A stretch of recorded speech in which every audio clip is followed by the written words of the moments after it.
आप सभी का स्वागत है आपकी अपनी यूट्यूब चैनल पर। और मैं हूं शुभम वर्मा। अगर आप नए व्यूअर हैं तो इस चैनल को सब्सक्राइब कर लीजिए, बेल आइकन को प्रेस कर लीजिए। इससे क्या होगा कि जो वीडियो बनेंगे उसकी नोटिफिकेशन आपको लगातार मिलते रहेंगे। और आज हम मैथमेटिक्स के जो क्वेश्चन सॉल्व करेंगे वो लगातार पीछे के एग्जाम से आते रहे किसी न किसी एग्जाम में, और जो कि रीट पटवार और जो कि बीपीएससी परीक्षा बिहार में होने वाली है उसके लिए बहुत इंपॉर्टेंट है। आप अगर बिहार परीक्षा दे रहे हैं तो इसके लिए आप रिवाइज करिए इनको, क्योंकि लगातार किसी न परीक्षा में क्वेश्चन पूछे गए हैं। तो हम स्टार्ट करते हैं। ये क्वेश्चन आप देखिए, स्लाइड जो मैंने बनाई है, कुछ क्वेश्चन है आप सबके लिए हैं, और ये क्वेश्चन जो हैं बहुत इंपॉर्टेंट आपके लिए साबित होंगे। पहला क्वेश्चन स्टार्ट करते हैं कि पहला क्वेश्चन दे रखा है कि 207 गुणे 781 गुणे 39 गुणे 94 के गुणनफल में इकाई का अंक क्या होगा। मतलब यूनिट डिजिट हमें फाइंड करने हैं। यूनिट डिजिट निकालना तो पता है हम लोगों को, नहीं पता तो आप बनाइए क्वेश्चन, देखिए कैसे बनता है वो, उससे हम फिर तो हम आपको बता ही रहे हैं।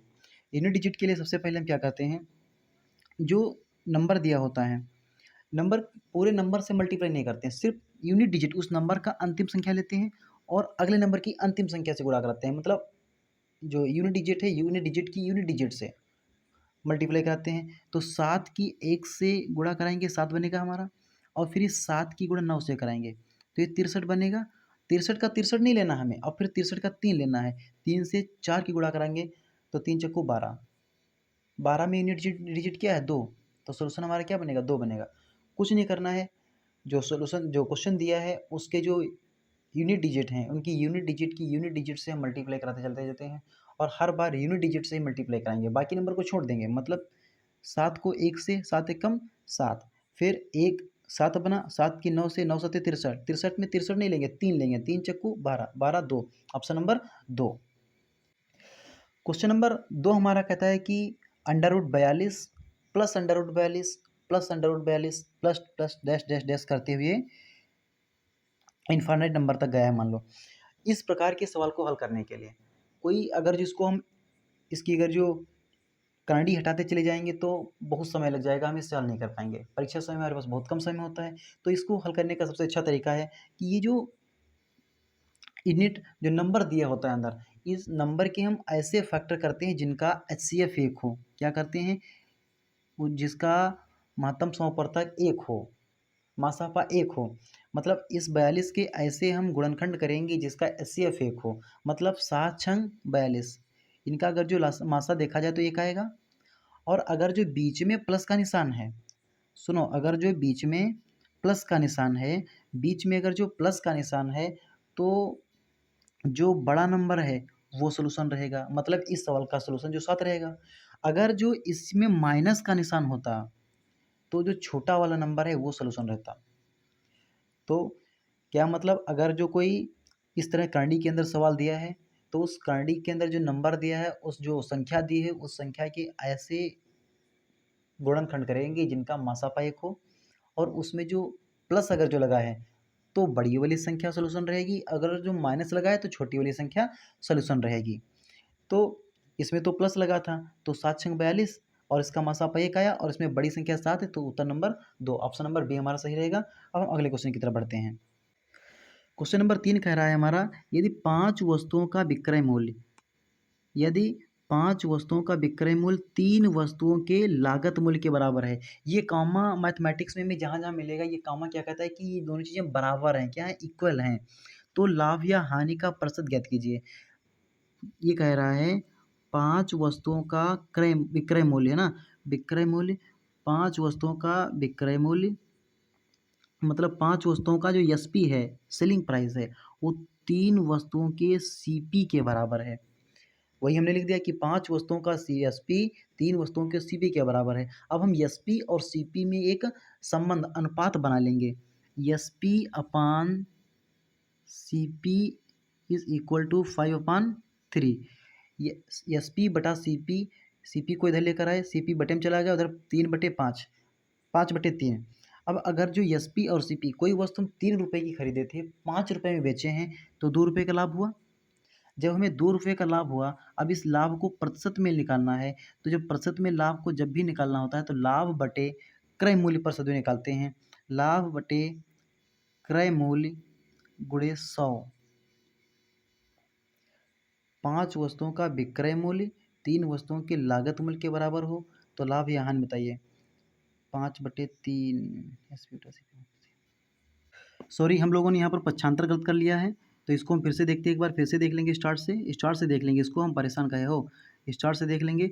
फिर से पढ़ते हैं क्वेश्चन एक बार कि 5 वस्तुओं का विक्रय मूल्य 3 वस्तुओं के लागत मूल्य के बराबर है, तो SP/CP हो जाएगा 3/5। अब SP 3 रुपये है और CP 5 रुपये है। अगर जो हम कोई वस्तु 5 रुपये की खरीद कर लाए हैं, 3 रुपये में बेच रहे हैं, तो 2 रुपये की हानि तो हो रही है। 5 रुपये की चीज़ हम लाए और 3 रुपये में बेचे हैं, तो 2 रुपये हमारे पास से जा रहे हैं। और अगर जो इस हानि या लाभ को निकालना होता है, तो उसे हम क्रय मूल्य पर निकालते हैं, और क्रय मूल्य है 5 रुपये, तो गुणे 100, और 5 से 20 बार में 100, और 20 से 2 बार में 40% की हानि होगी। यहाँ पर हमने पक्षांतर गलत कर दिया था स्टार्ट में, तो इसे देखते रहिए आप। पहले आप बनाइए क्वेश्चन, नहीं बन रहा है तब हम बना ही रहे हैं आपके लिए। अगला क्वेश्चन देखते हैं कि कह रहा है कि एक वस्तु की लागत कीमत 7,950 रुपये है। यदि इसे 18% लाभ पर बेचा जाए तो इसकी विक्रय कीमत क्या होगी। मतलब जो हम किसी चीज़ को खरीदते हैं, कीमत होती है, जो लागत कीमत होती है सीधे 100% होती है। जब हम इसे 100% पर खरीदे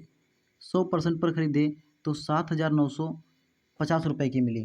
कितने की मिली? 7,950 रुपये की मिली। और जब 18% लाभ पर बेचेंगे तो वस्तु 118% पर बिकेगी, क्योंकि 100% इसका था, 18% लाभ हुआ तो 118% हो गया ना।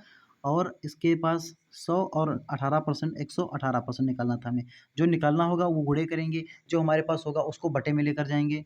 अब इसे काटते हैं, 0 से 0 कट जाएगा, 5 से 2 बार में 10, और 5 से 1 बार में 5 एकम 5, 2 बचा 10, 29, तो पचम 25, और 4 39, 5 45, और 2 से 54 बार में 118 कट जाएगा। और जब 159 की 54 से गुणा कराएंगे तो हमारा सोल्यूशन बनेगा 9,381।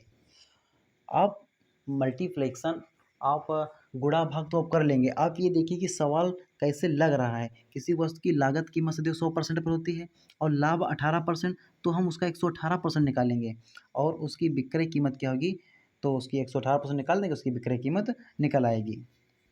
अगला क्वेश्चन अगर जो देखें हम, तो अगला क्वेश्चन कह रहा है 1 से 45 तक की सभी सम संख्याओं का औसत। 1 से 45 तक की सभी सम संख्याओं का औसत। एक बार फिर देखिए, 1 से 45 तक की सभी सम संख्याओं का औसत तथा सभी विषम संख्याओं का औसत ज्ञात कीजिए। 1 से 45 तक की सभी सम संख्याओं का औसत। 1 से 45 तक कुल मिलाकर 22 सम संख्याएं हुई कि नहीं हुई, क्योंकि उन्हीं में 45 में सम संख्याएं और विषम संख्याएं, एक के बाद एक सम संख्या तो एक के बाद एक विषम संख्या आती है। एक सम संख्या है, एक विषम संख्या है, 2 सम, तो तीसरी फिर विषम संख्या है। इस प्रकार से 22 सम संख्याएं हुई। और 1 से n तक की सम संख्याओं का जो औसत होता है वो होता है n+1, तो इसका औसत हो जाएगा 1 से 45 तक की सम संख्याओं का औसत हो जाएगा 23। और 1 से 45 तक की विषम संख्याएं, 45 तक की विषम संख्याएं हैं, तो 45 और +1, n+1/2, मतलब 46/2 बराबर 23। तो मतलब 23 और 23, 1 से n तक, फिर से समझो, 1 से 45 तक सम संख्याएं हुई 22, और 1 से n तक की सम संख्याओं का जो औसत होता है होता है n+1, यानी कि 22 1 23। और 1 से n तक की विषम संख्याओं का औसत होता है n+1/2, मतलब 45 1 46/2 बराबर 23। मतलब ऑप्शन नंबर डी इसका हमारा सोल्यूशन बनेगा। अगला क्वेश्चन देखें, कह रहा है 30% एल्कोहल सांद्रता वाले मिश्रण को 50% एल्कोहल सांद्रता वाले मिश्रण में किस अनुपात में मिलाया जाए। किस अनुपात में मिलाया जाए ताकि 45% एल्कोहल सांद्रता वाला मिश्रण प्राप्त हो। जब जब कभी हमें इस प्रकार का सवाल हल करना होता है कि दो मात्राएं दी हुई और उनका इक्विवेलेंट मात्रा दी हुई है, तो उसमें से देखो मिश्रण का नियम लगाते हैं। तो 30% एल्कोहल एक है, एक 50% एल्कोहल है, और दोनों को जब बेचने की बात कर रहा है तो 45% एल्कोहल की बात कर रहा है, 45% की। अब अगर जो इसमें अगर जो हम मिश्रण रोल लगाते हैं तो ये 15 बनेगा। मिश्रण रोल में क्या करते हैं, इन दोनों को लेकर बीच में जो लिखी होती संख्या इधर से अंतर लेते हैं, घटाते नहीं हैं। 45 का अंतर 30 का 15 है, और 50 का 45 से अंतर 5 है। इसे 5 से 1 बार में और 1 3 बार में, यानी कि 1:3 के अनुपात में हमें मिलाना पड़ेगा। जो भी है ऑप्शन नंबर 20 का सही है। देखिए मिश्रण रूल क्या होता है कि जब दो अनुपात अलग अलग दिए हों और उनका संयुक्त अनुपात दिया हो, तब मिश्रण रूल लगाते हैं। जो दो अलग अलग अनुपात दिए होते हैं उनको अलग अलग जगह लिख लेते हैं, और बीच का जो मिश्रित अनुपात दिया होता है उसे लिखते हैं, और फिर दोनों का दोनों साइड से अंतर लेते हैं, और इस अंतर का जो अंतर आता है वही हमारा उसका एल्कोहल की सांद्रता मिश्रण प्राप्त होता है। ये हमारा मिश्रण रूल साधारण सभी सवालों में, लगभग 90% सवालों में इसका उपयोग होता है मिश्रण के सवालों में। आगे सवाल देखिए कि सीजीएल में पूछा गया, बताओ क्वेश्चन। सीजीएल में बना क्वेश्चन एक बार कि पी का पी परसेंट 36 है तो पी बराबर होगा। एक बार यूपी टेट में क्वेश्चन पूछा गया है, आप लिखते चले जाइए। पी का पी परसेंट मतलब 100 बराबर 36 है, तो पी का मान बताइए। तो अगर जो इसको हम पी गुणे पी बराबर पी स्क्वायर हो जाएगा, और ये 36 था तो 36 और 100 की गुणा, और पी बराबर क्या हो जाएगा 36 का 6 और 100 का 0, पी बराबर 60 आ जाएगा हमारे पास आराम से। आप इसमें सोल्यूशन दिया था, फिर भी आप हल कीजिए इसे। फिर देखिए वैसे एक बार इसे कि पी का पी परसेंट 36 है, तो पी का पी परसेंट मतलब 100 और 36 है तो बराबर 36, और पी स्क्वायर बराबर 36 बना, 36 गुणे 100 3600, और 100 का अगर जो हम वर्गमूल लेते हैं 10 आता है, और 36 का वर्गमूल 6 आता है, इसीलिए हमने इसको 60 लिख दिया है। अब अगला क्वेश्चन देखिए अगर जो, तो इस प्रकार का सवाल जब हमारे सवाल में परीक्षा में कभी भी बनेगा, कभी भी इस प्रकार का सवाल बनेगा कि हर में जो संख्या दी हुई हैं उनका अगर जो अंतर किया जाए तो अंश आ जाए, जैसे 3 माइनस 2 1, और 4 माइनस 3 1, 5 माइनस 4 1, और 10 माइनस 9 बराबर 1 आता है। इस प्रकार का अगर जो कोई सवाल है तो इसको अगर जो हम एक, पहली बात देखो ये क्या समझो, 1/6 लिखें इसको अगर जो हम, तो अगर जो इसको 1/3 माइनस 1/2 लिख दें, सॉरी, जिस प्रकार से लिखा है 1/2 माइनस 1/3 लिख दें, तो 3 माइनस 2/6, 1/6 ही आएगा। कहने का मतलब था कि 1/6 था, इसको जो हमने तोड़ा 1/2 माइनस 1/3 में, तब भी 1/6 आ रहा है। अभी हम अगले में लिखेंगे इसको, अब क्या लिखेंगे कि 1/6 को हम 1/2 माइनस 1/3 लिखेंगे, क्योंकि 1/6 ही बन रहा था, हमने इसको करके देखा। अगला भी जब करेंगे तो ऐसे बनेगा, तो ये प्लस का 1/3 है तो माइनस का 1/4 बनेगा, और फिर प्लस का 1/4 है माइनस का 1/5 बनेगा। इसी तरह प्लस का डैश डैश डैश करते हुए प्लस का 1/9 है तो माइनस का 1/10 बनेगा कि नहीं बनेगा। तो 1/3 से 1/3 कट जाएगा, 1/4 से 1/4, इसी तरह 1/5 से 1/5, 1/6 से 1/6, और इसी तरह पहले 1/9 हुआ होगा तो 1/10। अब हमारे पास बचा क्या, सिर्फ 1/2 माइनस 1/10 बचा, 10 से 2 जाएगा, 8/10 बचा, और 2 चक्कू 8 और 2 पंचे 10, 2/5 इसका सोल्यूशन हमारे पास बनेगा। तो 10 बचा था हमारे 10, और माइनस 2/20, यहाँ से हम इसे हटा लें, अलग एक अलग नए पेज पर कर लें एक बार।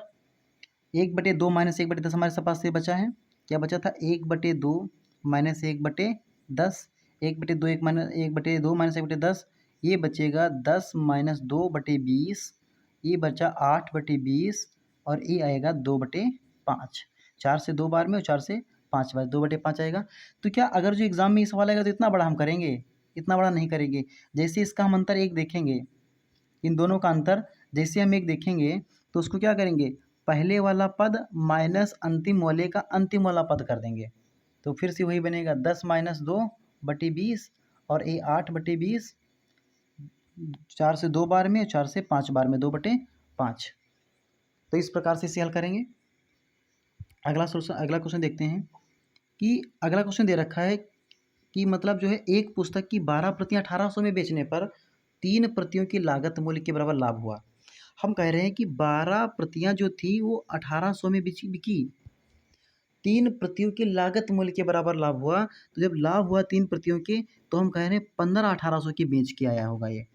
जब 12 प्रतियां 1800 में हैं तो अगर 3 प्रतियों का लाभ हुआ तो 15-1800 में बेच के आया, और जब 15-1800 की बिकी हैं तो एक का कितना होगा, 15 एकम 15, 15 दूनी 30, 120 रुपये, एक का 120 रुपये होगा। फिर से समझिए, उल्टा समझिए कि 12 प्रतियाँ 1800 में, 12 प्रतियाँ 1800 में और 3 का लाभ हुआ तो 15-1800 में। जब 15-1800 में बेची इसने और 12-1800 में बेच के लिया था तो 3 का लाभ ही तो हुआ। जब 3 का अपने लाभ हुआ तो उससे जब 15-1800 में है तो एक मिलेगी 120 रुपये की। यही हमसे क्वेश्चन पूछ रहा था, एक कितने की मिलेगी। तो ये कुछ हमारे पास क्वेश्चन थे जो कि विभिन्न परीक्षाओं में आए हुए थे। आपने देखिए यहाँ पर ये सब सीजीएल अटेंड के क्वेश्चन है, सीजीएल के क्वेश्चन है, सब सीजीएल में पूछे गए क्वेश्चन है, एक एक नहीं 2-2 बार कुछ पूछे गए क्वेश्चन है। तो ये रिपीटेड क्वेश्चन कई कई बार, ये यहाँ पर उत्तराखंड पीसीएस में क्वेश्चन पूछा गया, तो ये रिपीटेड क्वेश्चन है, इनको आप बनाइए।